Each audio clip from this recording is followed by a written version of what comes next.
the tropics for you. What's on everyone's mind? This tropical wave just east of the Windward Islands, actually already starting to impact the Windward Islands, at least the outer bands of this. And you can see that here. It does have some bands with this today. The Windward and Leeward Islands both dealing with heavy rain and tropical storm force winds. This, however, is still not a named storm. Hurricane hunters went out and investigated it yesterday and found no closed center of circulation, so they kept it at a 90% chance of development, and they are going to be investigating it a little bit later today, so we could have our next named storm. This could be Matthew later today as it continues to move west-northwest into the Caribbean toward this weekend. The spaghetti model's in great agreement through at least this weekend. They move it to just south of Hispaniola, and then the models start to diverge a bit. Now, most of them do turn it and move it north into the Atlantic. However, there's a big difference in timing, and the models still aren't in great agreement exactly where they want to put this. So this is something we're going to be keeping a close eye on. What you need to know, though, is if it does impact South Florida at all, it won't be until next week. So we have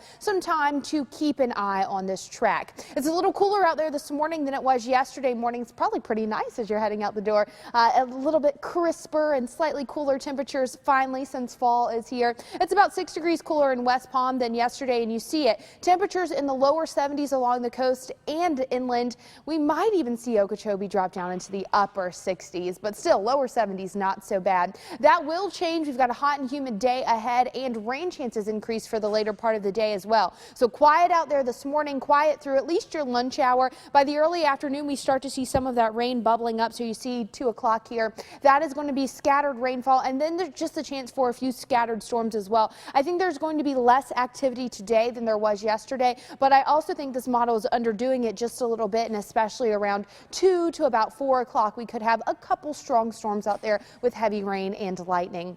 If you're doing some boating today, we will have those afternoon storms, really just isolated storms, but passing rain as well. Same thing for your beach forecast. It's going to be late in the day, so if you're headed to the beach, make it out there earlier. But do be careful. Surf is going to be at knee to thigh, and there is a low risk of rip currents, but a moderate risk of lightning, especially for the later part of the day. Let's talk about your 7-day forecast. So rain chances go up a bit for Friday and Saturday. Let's talk about that weekend a little bit. So you can see here Saturday has the highest rain chances out of the weekend. That goes down just a bit on Sunday. I think we're going to have some pretty good storms Saturday afternoon, and then Sunday mainly just on and off rain. So Saturday definitely looks like the stormier day of the two. Let's talk about the rest of your 7-day. Monday and Tuesday are going to be days that we have to keep an eye on. Those are largely going to depend on what this tropical wave in the Caribbean eventually